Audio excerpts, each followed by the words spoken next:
You built a life with this person. Maybe you even built a family with this person. And now every interaction feels like a battle. Maybe they're twisting reality, or they're making you the villain, or they're using your kids as leverage. You want to be reasonable, maybe even kind, but they keep doing that thing that gets under your skin that makes you question yourself and sometimes makes you want to fight back just as hard. If this is you, then keep watching because today we're going to talk about how to deal with an ex who is unreasonable, whether they're manipulative, narcissistic, or just deeply wounded and lashing out. And we're going to go beyond advice because this isn't just about them, it's about you reclaiming your power no matter what they do. So let's get one thing straight.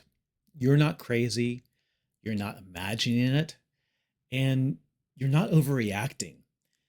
Gaslighting, manipulation, blame shifting, these are tactics designed to make you question your reality so they don't have to face theirs. And if you're in that dynamic, the most dangerous thing you can do is stay in the game, hoping they'll play fair, because they won't. So what do? Well, you master three things: boundaries, emotional detachment, and strategic engagement. And at the end, I'll give you a simple but powerful practice on how to instantly pull out of their emotional grip every time. Most people fall into three traps when they're dealing with an unreasonable ex. The first is the debate trap, right? They distort the truth and twist your words, and you take the bait.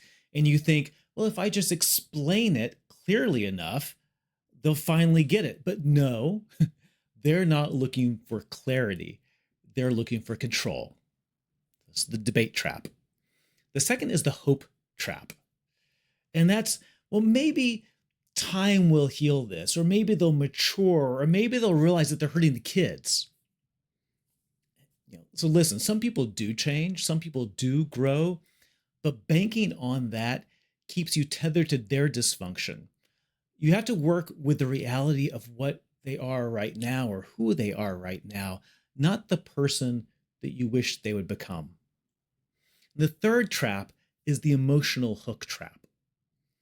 They push the exact buttons that they've always pushed. They push the buttons that they actually installed in you.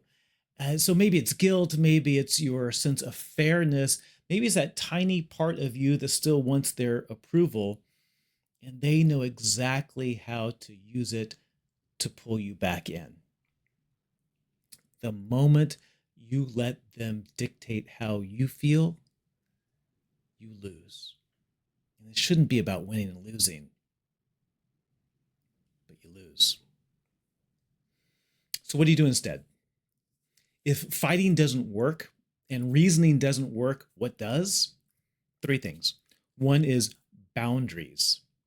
Creating boundaries. And boundaries are not about controlling them. Boundaries are about protecting yourself and sometimes protecting your kids as well. Think of this as your emotional energy is kind of like a bank account. And every time you engage in their drama, you're spending your energy on them and you'll never get it back. So stop making withdrawals for someone who only deals in debt. The second strategy is an emotional detachment.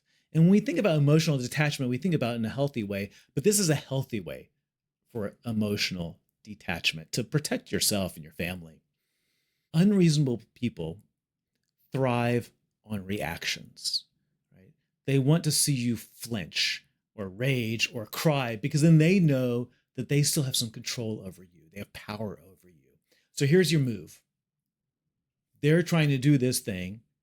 I know this is simple, not easy, but simple.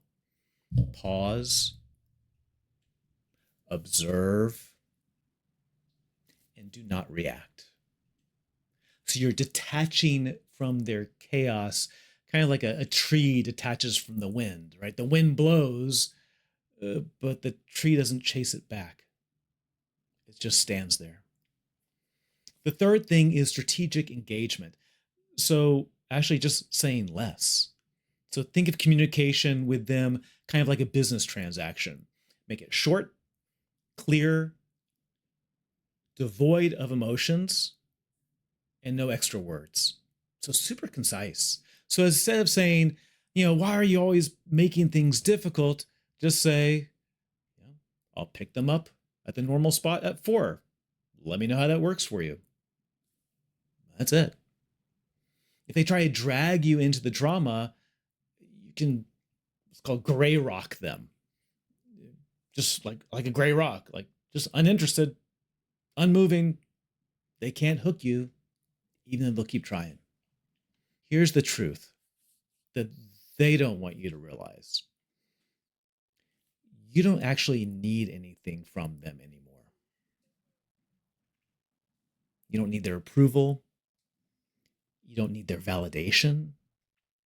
You don't need their version of the story. You actually don't need anything.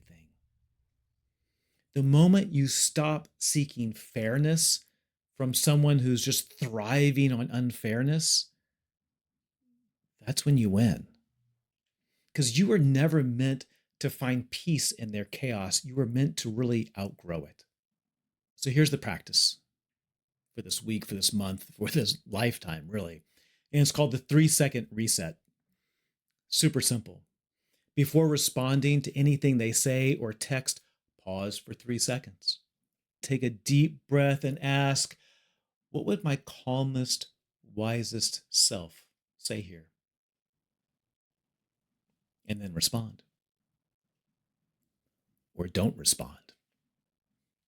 Because every time you choose silence over reaction or clarity over chaos, you are rewriting the script on this relationship. You're not playing the role that they cast for you. You're playing the role that you embraced for yourself. So listen, dealing with an unreasonable ex is hard. It's super hard. But the real challenge isn't them. It's learning to stay rooted in your peace no matter what they do. And you can do that. You can do that with boundaries, with emotional mastery, and with strategic engagement. If this video is helpful, hit like, subscribe, do all those things. Drop a comment below. Maybe on what's the hardest thing about dealing with your ex, and let's talk about it. Let's create a dialogue together. So I'll see you on the next video. Until then, stay grounded, stay clear, take care of yourself.